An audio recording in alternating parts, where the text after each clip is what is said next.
Perhaps we can start slowly. It's about 5 after. Some people are coming, but I have a couple of lines to tell about Sam.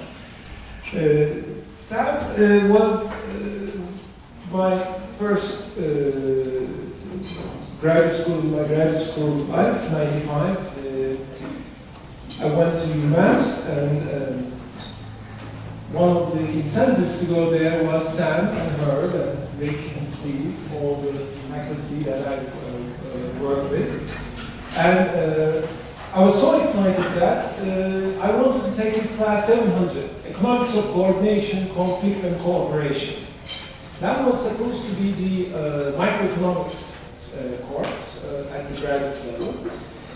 And one thing that I remember from that is that I read almost all the articles. That was for the first time in my entire education that I read the entire syllabus, which was a very good syllabus. It gave us the entire theoretical institutional economics literature from all the way from 1937 article by Ronald Coase to most recent evolutionary game theory, which he was just entering into in those years. Sam, of course, came to UMass from Harvard, where he actually received his PhD and also taught for a while. But then, in the heady days of 1970s, he ended up finding himself in the Western Massachusetts at labor studies, and then built up the UMass Amherst department with other faculty. Herb Ginters, Richard Edwards, Steve Resnick, and Rick Wolf. And throughout his career, Sam also was very much, in addition to all the theoretical work he did, perhaps one very important contribution in an earlier period is the work on the theory of the firm and the efficiency wage model, which later turned out to be the contested exchange model. And then even before that, actually, very, very important for education, school in capitalist America, and of course, Democracy and Capitalism, very important text in terms of development of post-Marxist thought. But he was also very active as an advisor.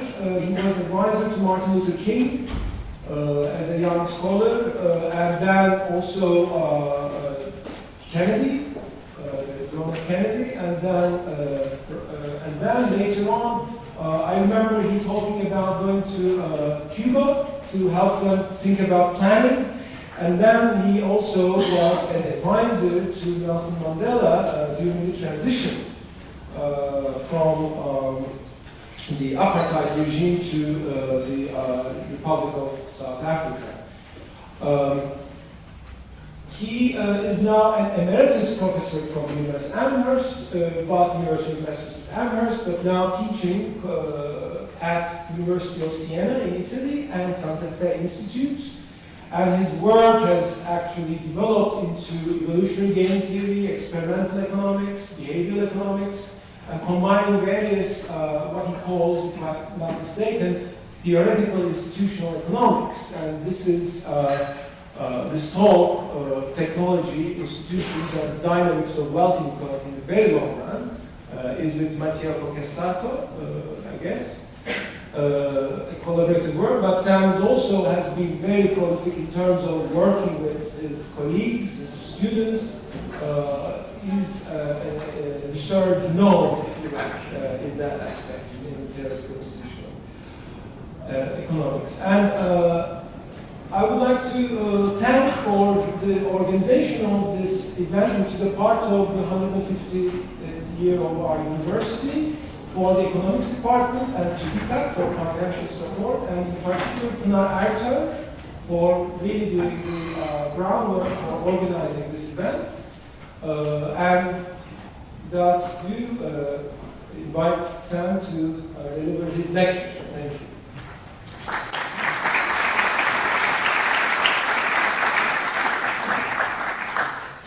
Thanks very much, Anna, for that very kind introduction.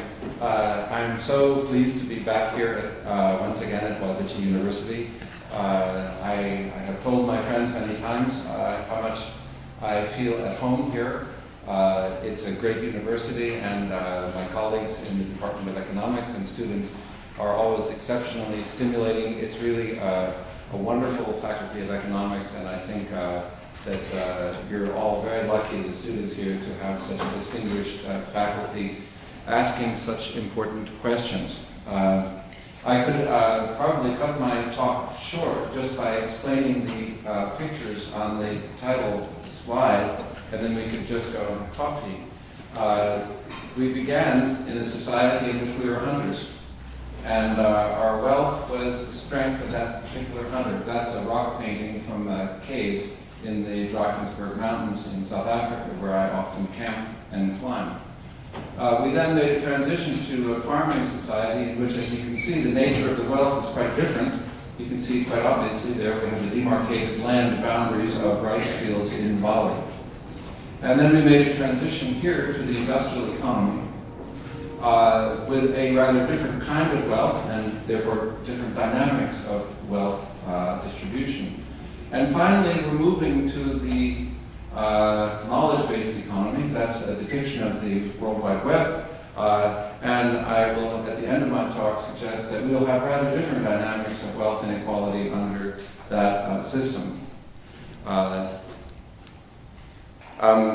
have to thank a very large number of co-authors. This is very much a group project. I'm working with this group here, which is now 55 individuals who are archaeologists, biologists, economists, historians, and so on. That's Mattia Fochesato, a very good economic historian. You should invite him here to discuss his work.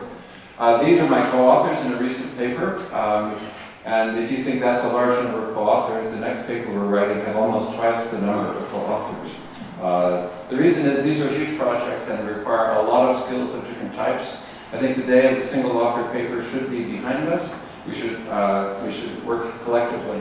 So I have a lot of debts to the Santa Fe Institute here, and of course to my co-authors, and that's a picture of my co-authors. I want to raise the question today of what's the relationship between technology and institutions as determinants of the distribution of wealth. So let me be clear about the terms. When I use the word technology, I refer to the manner in which people interact with their natural environments to produce their livelihoods. And focusing on technology obviously highlights the importance of the nature of the goods and services that happen to be produced in that society, and also the manner in which we get them. And that depends, of course, on the environment in which we live. This is a quote from Karl Marx, which really represents that view. The hand mill gives you society with the feudal lord, the steam mill society with the industrial capitalist. And the idea here is that there's a certain kind of technology, and then there's a one-to-one mapping from the technology to the kind of social structure. Institutions, by contrast, and differentiating them from technologies, are the manner in which people relate to one another in producing and distributing their livelihoods, and I mean including reproduction, biological reproduction. And a focus on institutions, therefore, highlights the importance of political influences on wealth inequality, because particularly we think that there are political reasons why some societies have some institutions and others other ones. Here's a quote which I think represents that other view, written almost in the same year that Marx wrote what he said. Knaves will tell you that it's because you have no property, that is, because you have no property, you are unrepresented. But I will tell you on the contrary, it is because you are unrepresented that you have no property. In other words, the political distribution of rights, being unrepresented, is the reason why they're poor, not the other way around. That was one of the Chartist leaders who was arguing for the inclusion of the working class in England in the vote. Contrasting views. Now, of course, these views are not mutually exclusive. For example, you could have an emphasis on the environment and consider the Nile Valley as a very circumscribed environment, which made it possible for whoever controlled the valley to coerce others because you couldn't leave because leaving was sure death. There's a theory about coercive states and how they arise because of environments that are so-called circumscribed. It's also, and in the other direction, probably true, that if you have egalitarian institutions of a particular kind, for example, without private property, or if you have a convention that you hunt and look for wild species, and when you catch them or find them, you consume them at that point among everyone involved, well, that kind of property right would be very unfavorable towards the introduction of a new technology, namely farming. So in that case, in the second case here, you would have the institutions was really driving the technology, because until you change the institution of common sharing, it would be quite unlikely that anybody would ever plant a crop in the ground, because he or she couldn't expect to benefit from it. Now, while there are these cases of interacting effects, I think it's safe to say that there are kind of schools of thought, and some people kind of come down in one area and they stress technology, and other people would stress institutions. In biology, for example, behavioral ecologists stress the environment and the interaction of the genetic structure of an animal, humans, and others with the environment. In economics, the Walrasian tradition, so-called neoclassical tradition, is also, in a sense, a technology determinant school, because we look at the marginal product of various factors of production, and that's determined by the production function, as was stressed by Solow and others. Or you could even have Samuelson in the 50s saying, it doesn't make any difference in this model if the owner hires the worker, or if the workers hire the owner. That means that basically the only thing that matters is the production function, that is the recipe for producing goods, not who's in control of the firm. Well, that's basically a technology view. The alternative view, which is the institutions, is more stressed by historians in the Marxian tradition, Robert Brenner being very prominent, the conflict school in sociology like Dahrendorf and others. So there really is a kind of ongoing debate, and a lot of the kind of arguments that you'll see, which often look as if they're about something rather small, are indeed about this rather large picture. We have echoes of this argument, of course, in the debates currently going on. Jared Diamond's Guns, Germs, and Steel, and Jeffrey Sachs clearly are on the side that geography is what matters, geography and technology. Whereas Pomerantz's book about why England took off and not China, or the recent book by Acemoglu and Robinson, Why Nations Fail, is clearly stressing the importance of politics and institutions.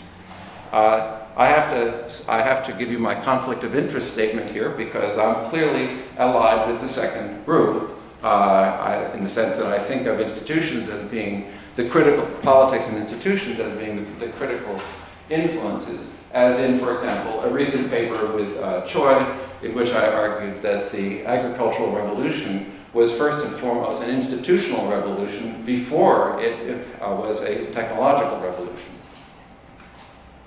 So we have a causal structure that could look something like this. The arrows are causes. And the problem is, how can you possibly identify the causal paths if this is the kind of thing you want to understand in the world? Well, you could start with, look at the top panel. This is a view which says the primary determinant of wealth inequality is technology. That's the primary arrow there. Now, there could be some influence here, influencing politics, and that could influence wealth inequality. But obviously, this is just the indirect effect of technology and environment. The second panel would be rather different.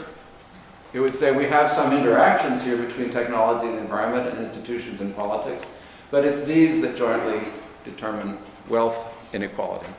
Well, I lay these causal models before you because I always like to start a lecture saying what we would like to know. By the way, I hope it doesn't escape any of you that when we get to the end of this lecture, we will not have an answer to this question. But it is good to know what we'd like to know at the beginning. So that's why I put it here. How could we identify these causal arrows? And I mean identify in an econometric sense, that is, establish a causal relationship.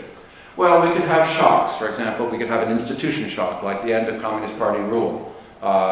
Or we could have a technology shock, like the introduction of agriculture.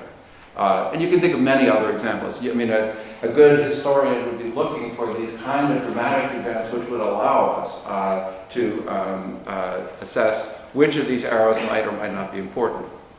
Now, as somewhat different method would be to just look at wealth inequality across a wide variety of technologies and societies and see what we can infer from that. That's what I'm going to do today.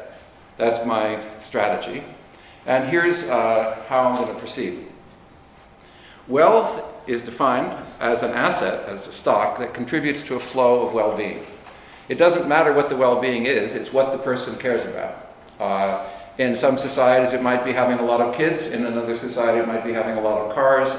What matters is what people care about. I'm going to distinguish between three types of wealth. There's material, somatic, which is human, and relational. The reason why I use the term somatic wealth is because that's a term used by biologists, and it has to do with the structure of our physical being as well as the things that are in our head and so on. Relational, you'll see, has to do with such things as who you're connected to, network structure. Now, mathematically, you can, I'll save you the details, but you can write down an expression for the inequality in wealth, and you can decompose that mathematically into three determinants, or sets of determinants. The first is, how unequal is each kind of wealth? Somatic, material, and relational.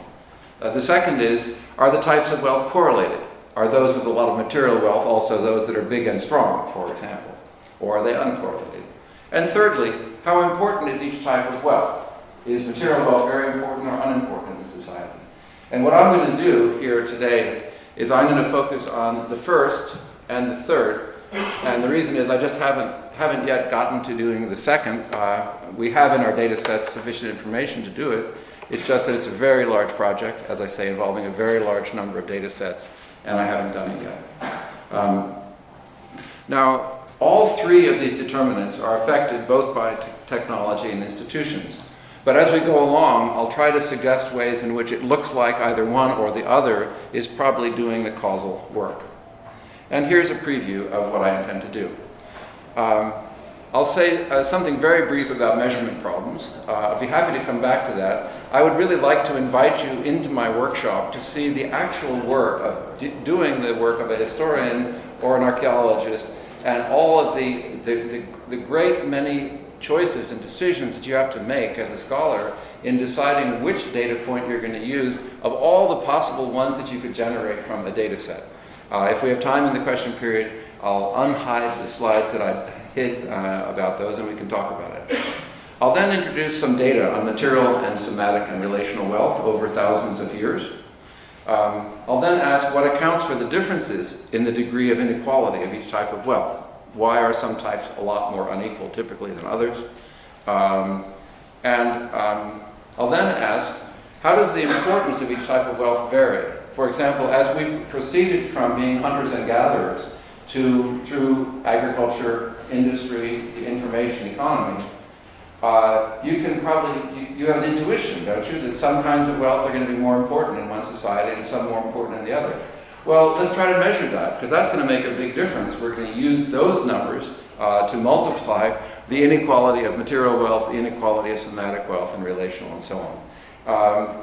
I'll have something to say of a rather inconclusive nature about the question with which I began, because this is a project underway and not completed. And finally, I'll say something about inequality in the knowledge-based economy of the future.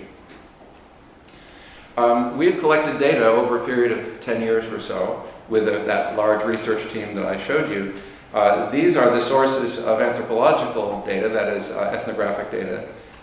These are collected by ethnographers, many of whom have spent their entire professional life studying one people. Many of my colleagues know every single member of the language group that they study, so they know in great detail about the families of the people who we're studying. We distinguish these societies into four types: hunters and gatherers, horticultural, agricultural, and pastoral. Horticulture will be unfamiliar to economists, perhaps. It's a low-tech agricultural society. Typically, land is not scarce. Plows and draft animals are often not used. It's hand-tool agriculture with abundant land. It's very common in many parts of the world even today. It surely was common over the last 10,000 years. This gives you a little picture of some of the data that we have. We have a very large number of Gini coefficients. Gini coefficient ranging from 0 to almost 1. ranging, that is, from no inequality to a situation in which the entire wealth is held by a single individual. As you can see, we have a large number of measures of somatic wealth, but most of these are for measures of height, which we can measure archaeologically and therefore have thousands and thousands of years ago, very good measures of how unequal height was. Differences between men and women, and it's measured by the femur's bone here. It's very accurate measures of height can be gotten that way. We have material, and then we have a separate category here called schooling. I included there because I'll come to that at the end. Now, there are a great many data issues that remain unresolved. I'll mention them, and as I say, be happy to come back. We don't really know how to measure inequality of somatic wealth. Suppose I asked you, what do you think the Gini coefficient for height is of the people in this room? Well, you know, I say we're all pretty different height, right? We've got some really tall people and some really short people and so on. The Gini coefficient for the people in this room is not greater than 0.02. I can assure you, it's not greater than 0.02. And that's because we all have a height of, you know, roughly a meter and a half or something. And then we have variations around that. We're pretty tall compared to how different we are. Now, somehow the idea that you say the Gini coefficient of height is 0.02, that would seem to suggest that we're all the same height, but that's not what we feel like. Like, you're a lot taller than me, I'll bet. And I'll bet I know that right away. He's even sitting down and I know he's taller and I wish I were as tall as him. And so we don't really, the problem with the height and weight and most of these measures of somatic capital is that we don't know what the zero is. We have a normalization problem. It's a very big problem to solve, and we haven't solved it yet. The second thing is, you'll see, we have data from cemeteries of a village, and we know how much wealth was buried with people. That's a village, and we're comparing that with data from, say, inequality of people in the city of Paris. That's almost 1 million people at the time we measured it. Or a million individuals, probably, you know, obviously much fewer households. So we have a problem of scale. We don't really have a good way of aggregating wealth into common units.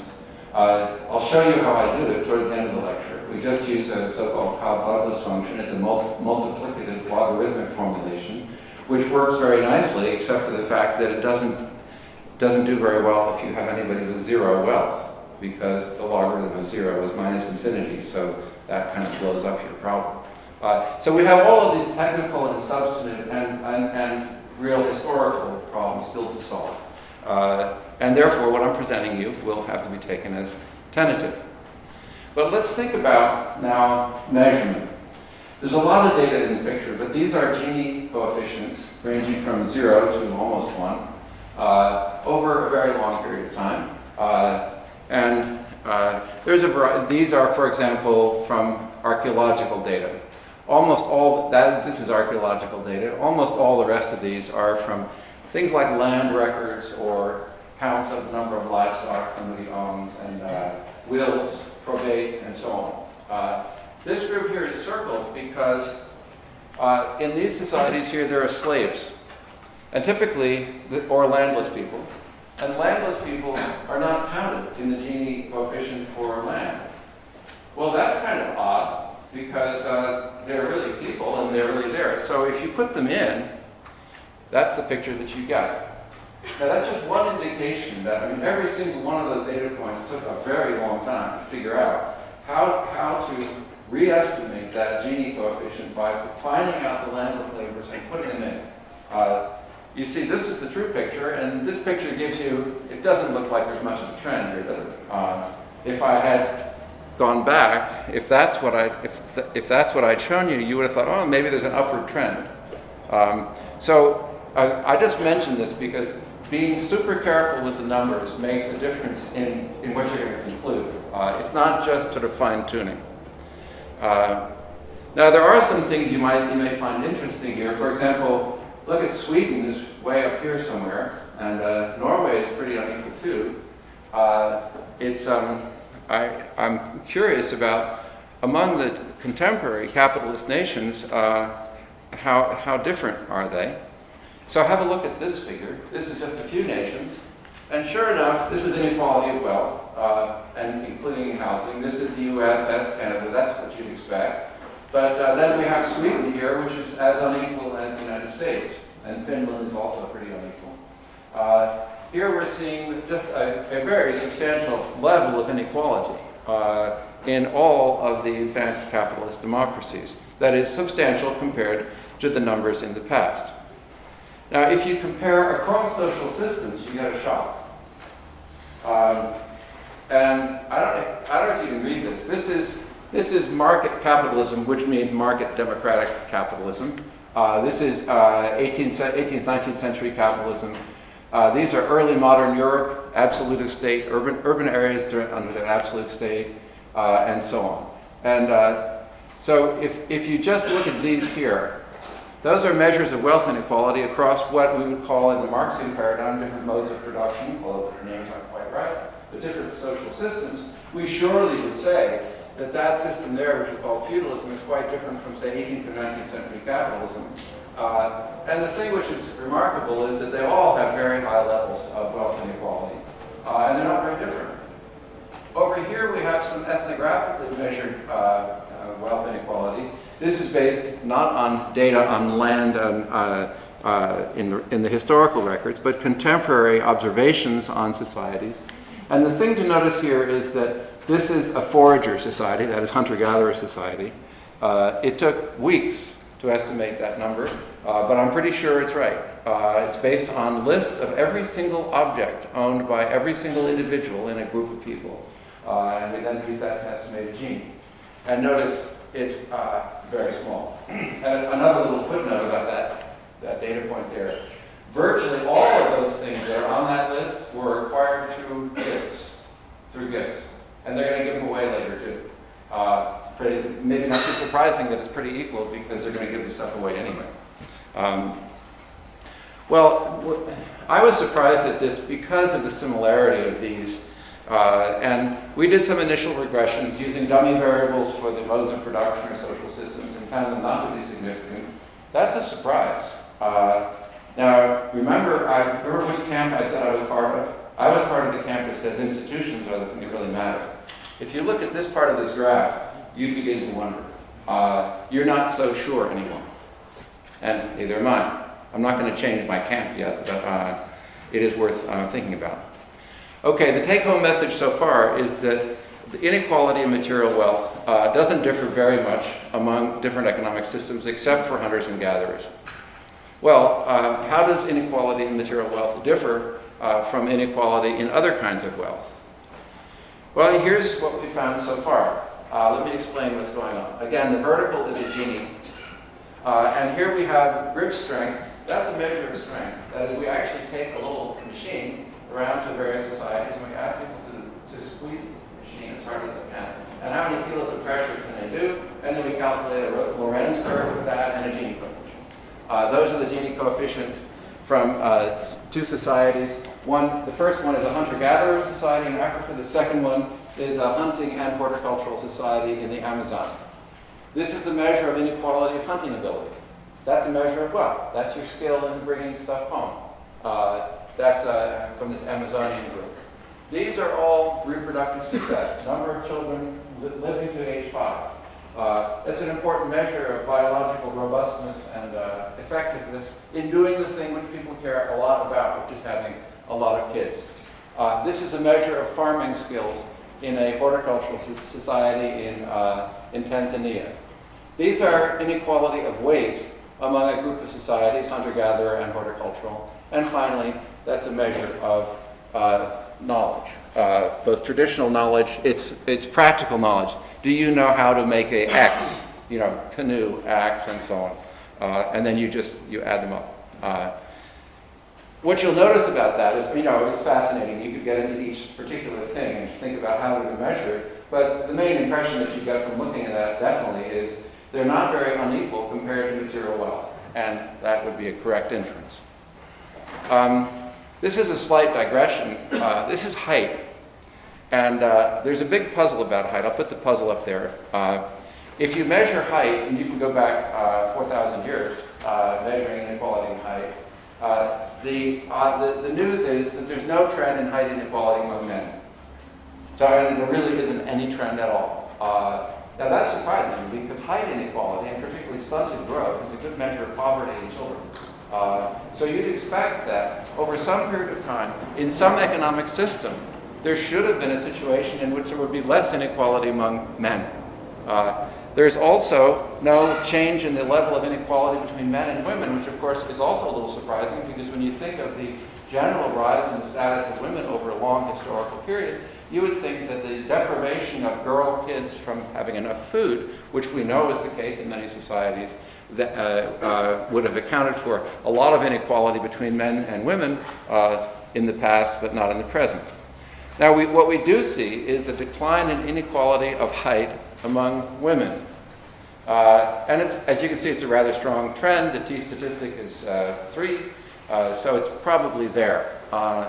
Now, I leave that to you to think about why that might be. But before you try to explain what you see on the screen, whatever the explanation is, it should be consistent with the other 2 facts on the screen, which is we don't see trends in inequality in height between men and women and among men. I don't know what the answer is.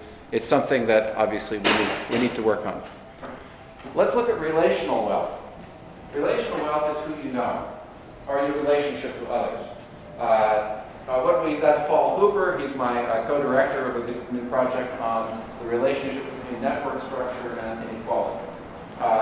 These are, as it says, these are Gini coefficients on the degree. An individual's degree in a network is how many people he or she is immediately connected to. So if I have 5 friends, my degree is 5.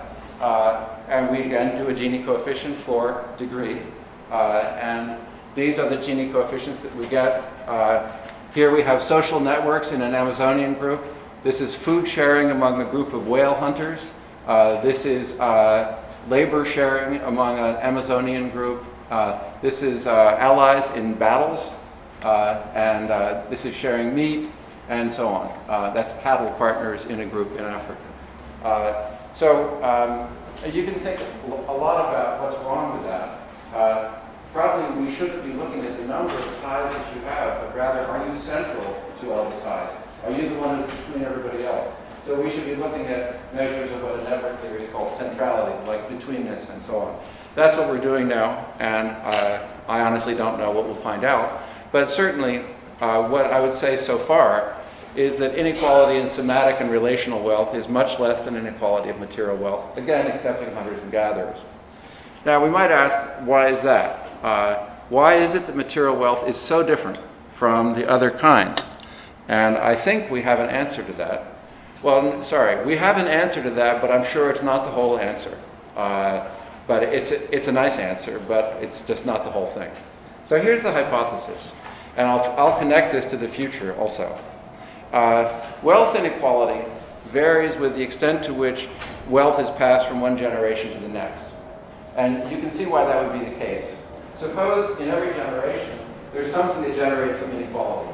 I'm ill for a long time, I have bad genetic luck, or I lost a number of cows because of sickness or theft, or something, or good or bad shocks.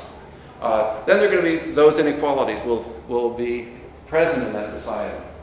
But the inequalities of my parents' society will also be there because I inherited their wealth, and my grandparents and my great-grandparents.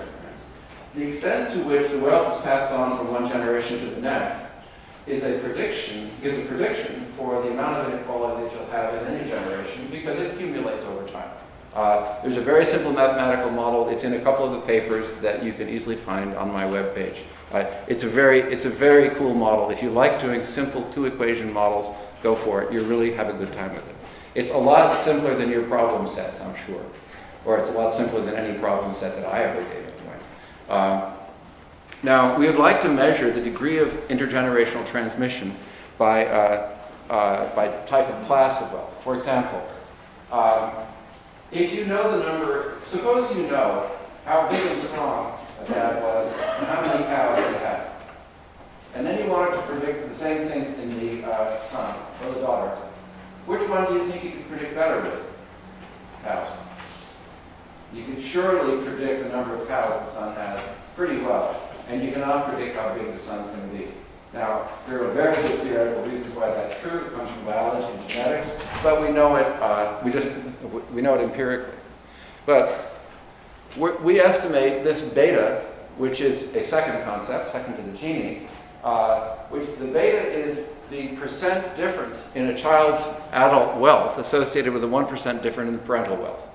So to those of you who are in economics, it's the elasticity of the son's wealth with respect to the dad's wealth. And we've been able to estimate that for a very large number of wealth, all the kinds of wealth you've seen, things like grip strength and hunting ability and number of cows and so on. We estimate those coefficients, and I'll show you what we found out. Now, the importance of every wealth class, material, somatic, and relation, it varies across different production systems, hunter-gatherer, horticultural, pastoral, agricultural, and so on. And so as a result, it may be that what we're seeing in the long-term trends in overall wealth inequality is this. We started in a society 20 or 100,000 years ago in which the kind of wealth that we had was relational and somatic. Hunter-gatherers depend on networks, and they depend on things which we would call somatic wealth. They didn't depend on material wealth. They were highly egalitarian societies compared to what came afterwards. We passed into a society in which material wealth became very important. It could be inherited and therefore could be passed on. So inequalities accumulate over time. And so therefore we had a period of 10,000 years or 5,000 years of rather substantial inequality. And then, of course, the question is, what's the future of inequality in the knowledge-based economy? And I'll ask you to entertain the interesting idea that the knowledge-based economy is more like a hunter-gatherer economy. It's more like a hunter-gatherer economy because what really matters is your networks and your somatic wealth. You don't need much more than a pencil or at least a laptop. You don't need $200,000 worth of industrial equipment, which is the average amount of capital an American worker works with to go to work. So that's where this argument is going. But I want to go back to the data and show you what we did. Now, how are we going to estimate this beta? Is that a hard thing to estimate? It turns out, well, there are some interesting, he's one of the key guys who got the data. You'll see his picture. Remember the name Kaplan, he's coming up.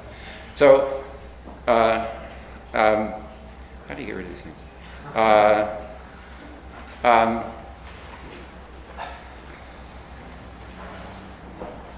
Here's the kind of data we have. We have data on mom's status and data on the daughter's status. We have it for both sexes. And sometimes we average them, sometimes we don't. And each point is a mom and a daughter. The empty ones are ones whose moms died before the daughters grew up. And so, for example, that gives you a beta of about 0.8. That's a very high level of transmission. Now, it happens to be that that's the transmission coefficient for the African spotted hyena and not for a human being. These animals just pass on their status very, very accurately, much better than humans do. But what we have to do is something much more difficult.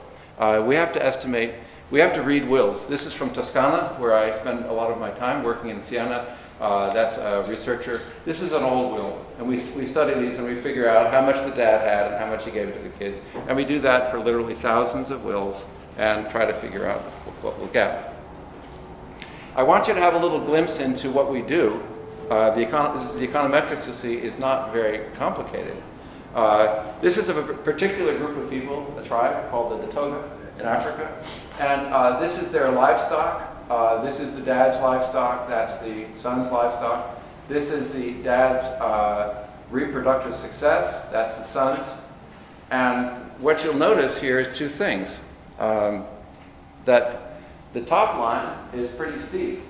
It's got a beta of probably 0.3, and the bottom line is essentially 0. So why is it? That's what I meant. Cows do get passed on. And things like biological things don't get passed on very much.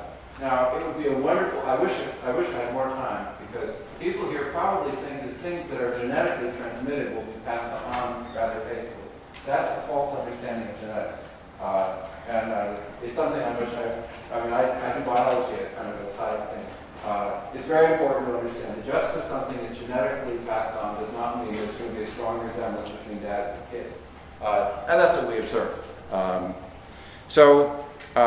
Our attempt was then to try to use facts like this and that to say something about how inequality might evolve when society moves from things in which biology is more important to things in which material wealth is more important. That's Kaplan. Remember the guy who's trying to email me. Let's think about our ancestors. The guy with the arrow, that's a monkey arrow, is what it's called, and that's the Ache people in Paraguay, among which we've studied very intently. What does it mean to be wealthy if you're a member of the Ache tribe in Paraguay? Well, you've got what are called consumption smoothing networks. You don't always get something. And so you've got to have some way of eating even if you weren't successful in that. And that's usually done by eating in common. I mean, literally eating all together. And whatever people bring in. And it's particularly true of meat and honey and things that come with large packages of calories. Your stature and your health are, of course, very important. These are incredibly demanding lives physically. Personality and language skills are very important because these are groups that make decisions by discussion. They don't have states, they don't have heads, they don't have chiefs. They have conversations. And it's very important to get your way in a conversation. If you want to go east instead of west, well, if you are the guy who knows how to be persuasive, that's important. Very important is hunting and gathering is probably the most cognitively demanding economic system that the world has ever known. That is, these hunters and gatherers have to have an immense amount of knowledge in order to live. And that's not the case in a modern industrial society. You do not have to have an immense amount of knowledge. In fact, compared to hunters and gatherers, we have to know almost, a very small part of things.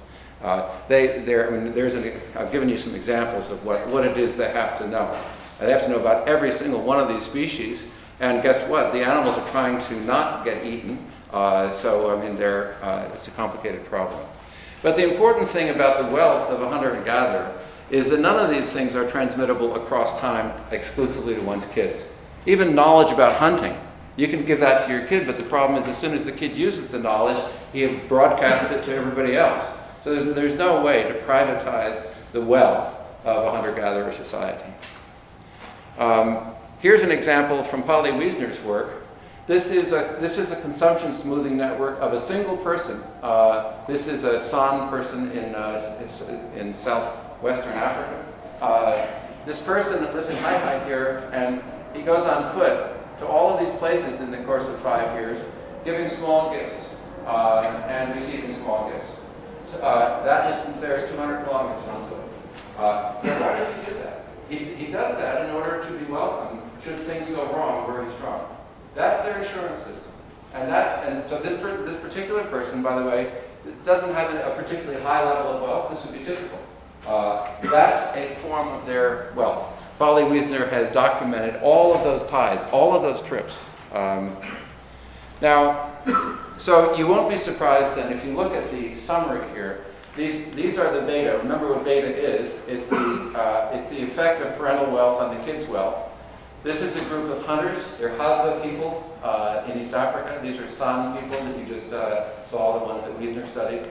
I hunted with these guys, and don't worry, we didn't kill anything. That, by the way, that's the way it usually works when you hunt. I don't know if people here have ever hunted, but when you hunt, mostly you don't get anything. That's why they have insurance systems, by the way. It's not because they're Buddhists. This is the estimate of the importance of intergenerational transmission. And as you can see, this is hunting ability, social network, reproductive success, group strength, and so on. That's not significantly different from zero. And you can see, things aren't really transmitted very much. Now if we turn to other kinds of wealth, you'll see quite a different story. The picture at the top is fishers in the Columbia River in North America. And these particular sites are very good for catching a particular kind of salmon. They're highly prized and they're defended and they're owned as private property. So here are hunters and gatherers who do have private property because they have little places in their society that are so valuable that it's worth defending them. And they have a society, and this is the daughter. It's a photograph of a recent, 100-year-old photograph of the daughter of a chief, and these are depictions of slaves. So think about this. We think of hunters and gatherers as being highly egalitarian, and they usually are. But when they find a little piece of land that they can actually they can own, they may end up being rather inegalitarian. And the inequality, for example, the people who would own that site would be rich. And we could identify their diet, and we could identify all of the things about their life. This is from archaeological data. And the people who had to fish from the side of the river would have an entirely different diet. And those differences went on for thousands of years, because we can date what they were eating for thousands of years in a particular house. Now, of course, every time I see some data on something like this is what people are buried with. This is called grave wealth. This is wealth that you put in the burial. And this is one of these tribes in the Columbia River area. Notice this is the Lorenz curve. Almost half the population were buried with no wealth. Wealth is quite unequally distributed, and if you calculate the Gini coefficient for this wealth for that particular tribe, it's 0.7. And I think you understand that 0.7 is a wealth inequality of 0.7 is much larger than Turkey's Gini coefficient. It's more like South Africa or some world-class unequal country. But let's look at this. This is the Columbia River. That's where these guys are. This is all archaeological data. And this is the distribution of genes. So notice, these are all doing the same thing. They all have the same technology. And you have vast differences in how unequal their grades are. Now, why is that? Well, there's one possibility, which is just noise in the measurement. These are small samples, and we can't exclude the fact that we're just getting noise. But it also could be that these people here have a slightly different social structure, and they don't let the big guys really get too much. We don't know. It's an interesting hypothesis, and we'll have to find out more. We've also done a lot of research on cattle-rearing societies or goat-rearing societies. That's Monique Borgerhoff-Mulder, who's my co-director of the overall overarching project at the Santa Fe Institute. This is the total rival wealth. This is the number of surviving children. We look at these data, endlessly. We do a lot of very simple things, scatter plots. We look at them and we see, is there anything odd there? Do we find anything? We look at all the distributions and we come up with a number. Now, these are the coefficients that we estimate for agricultural societies, that is not hunters and gatherers. And you'll see these are quite different. These are camels, these are cows, these are cows, land. And look at the size of the numbers. The beta coefficients are huge. Remember, beta is the slope of that line showing the effect of the dad's wealth on the son's wealth. So these are really quite substantial. So we're seeing a differentiation of societies now by the extent to which wealth is passed on. Now, just for your comparison, that's the Aceh guy in Paraguay. Here's an agricultural society in which you can see that the land is demarcated, and here are the comparisons. If we compare across these societies, the ones that we've looked at so far, here we have the horticultural and the hunter-gatherer, and here we have the pastoral and the agricultural. The blue is the regression coefficient, that is the slope of the line showing the effect of the dad's wealth on the son's wealth, and this light color thing here is the Gini. Well, I think you can see that there are really two categories of societies here. These are egalitarian ones, and these are not. These are about as unequal as the United States, and these are about as equal as Denmark or Finland. And so this is a quite extraordinary level of inequality, equality rather. But notice also that our prediction was quite right. In those places where you have little transmission over time across generations, you have a small Gini. So the fact that the betas are small is one of the reasons why the Ginis are small, or to put it in English, the reason why we have a little wealth inequality in these societies here is because whatever it is that wealth is not passed on from the parents to the kids, or it's not passed on very much. I'm going to come back to this, because I think this is where we came from. Then a lot of societies took up agriculture, but they didn't become unequal. And then some did, and then we could add industry, and we could add the last part of the story. One point I want to make to you, again, this is an anti-technology point. You can see I'm a little schizophrenic here because my data, I'm a scientist, that's all I am. And you look at the data, and some days you think, oh, that says this, and the next day it's saying something else.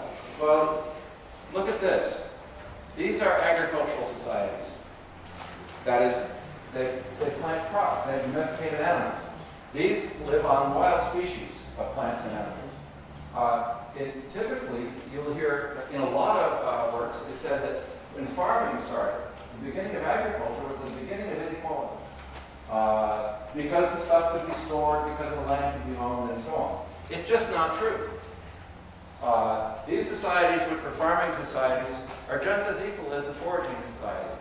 Now, that's a puzzle, because what it suggests is probably the biggest change in technology the world has ever seen, that is taking up cultivation, did not bring about this inequality. It did some places and it didn't in others. So we'd like to understand that, which we don't yet. That's a big fact, which was a big shock to archaeologists and anthropologists.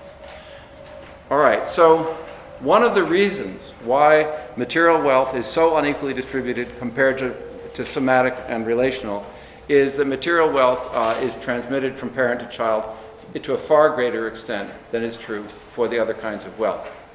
Now, so we've now linked the reason for the unequal material wealth to something about transmission over time. And now we want to ask this: what can we conclude about the future trends in wealth inequality? Well, for this, I'm going to introduce this function here, which tells you how I define total wealth. The problem with defining total wealth is through the three types of things: somatic, relational, and material. And we've got to add it up. Well, we could add it up, or we could, what we do is take the product of this. So this is your total wealth. That's your network wealth, relational. That's your material wealth. And that's your somatic or embodied wealth. The coefficients on these terms are how important each one is. Those of you who are from economics know that that looks like a Cobb-Douglas production function, and those exponents are simply a measure of the importance of the thing to which the exponent is attached. A way to look at this is, look at this simplex here. This is a way of representing a technology in 3 dimensions. And I'm going to represent the 3 exponents, that is the here, by a point. Point D says that it's, at this vertex here is the embodied or somatic. This is the network or relational, and that's the material. If you're a technology which was there would say the only thing that mattered was material. A technology which was over here says the only thing that matters is network, and so on. So a point here is a way of identifying the importance of these 3 determinants. And I'll show you what we found out. That's the same simplex, and we estimated for various societies how important these things were. And over here you have the horticultural and the hunter-gatherer societies. And here you have the herding and farming societies, farming proper. So if you look at this for a little bit, you see that it's obvious that these societies here, in these societies here, material wealth is very important. And embodied and network is not very important. That's relational, that's somatic. I didn't change the labels, sorry. And in fact, you can divide them exactly. So what it means is that our intuition is right, that the hunter-gatherers and the horticulturalists are living in societies in which being strong and smart and being well-connected is what counts. Whereas the herders and the farmers and later industrialists, what really matters is how much stuff you own. Now, here I collect all of the genies that we have. The red ones here are material. This is the size of the genie. You see, one is almost 1 here. These are the size of the genies. That's just a frequency distribution of the genies that we have. The blues are the somatic, and the greens are human capital, meaning years of schooling. Now, if you look at that, there's definitely a clear picture there. The red stuff is really unequal, and the blue stuff and the green stuff is not. So I put this picture here. That's where we were 20,000 years ago. That's where we were from about 10,000 years ago until today. So the question is this. We were there in the distant past as hunters and gatherers. We moved somewhere down here when we came to agriculture and industry. Are we moving back to there? Are we moving back to the other edge of the simplex, where what really matters is your network connections and your somatic wealth? Well, Kenneth Arrow seems to think so. He says, information, the basis of the new economy, information is a fugitive resource. Now, fugitive, by the way, I'll remind you, fugitive means it runs away. It runs away, just like the kudu or the giraffe or the zebra you're trying to catch. Information looks just like the resource of a hunter-gatherer economy. And he says, we are beginning to face the contradictions between the systems of private property and of information acquisition and dissemination. So notice, he's saying something very important. Arrow is saying, we're going to see a contradiction between our institutions, private property on the one hand, and our technology, namely information. They're going to collide. And of course, what Arrow predicts, he wrote this 12 years ago, is that we're going to have to change our institutions. Now, the emergence of a service-based and knowledge-based economy, a so-called weightless economy, that's what it's termed. It's weightless because you can't hold it in your hands, and therefore you probably can't really own it either. This weightless economy could greatly reduce the importance of material wealth. It would therefore reduce the transmission of wealth across time, and therefore it would allow for greater wealth equality. So that's a possibility for the information-based economy, because it will certainly involve a reduction in the main form of wealth, which is unequally held. Now, whether or not this occurs will depend on politics. It doesn't depend on technology. I'll give you a couple of examples. This figure you already saw, the unequal proper farming societies and the more equal hunting and gathering and horticultural societies. Well, because we have a lot of data, we can distinguish whether or not these data points here are explained by the fact that wealth is not material in those societies, or is it that these societies distribute everything more equally? So those are two possible explanations, right? That these guys here are unequal because of the importance of material wealth. That's one hypothesis. Or these guys are here because they distribute things unequally, whatever it is. And conveniently, although this is again preliminary, about half the difference is associated with the difference in technology, the difference in the importance of material wealth. And the other half is due to the fact that these guys here, they distribute everything equally, whether it's material or not. You saw, remember the code people that a list of all the items, the Gini coefficient of 0.2. That's the only group that was distributing material stuff equally. They just don't allow wealth inequality to happen. I'll give you another example. The individual you see there and the cattle are of the Tandroy people in Madagascar. You've seen that the herding people are very unequal. They can be very unequal. The Tandroy people also, in the course of a generation, will generate a fair amount of inequality. When a elite member of the society dies, has lots of cattle, they, as is common among herding people, they have a funeral, of course, and they have a feast in which the entire community is invited. And what do you think they eat at the feast? They eat the cows of the guy who died.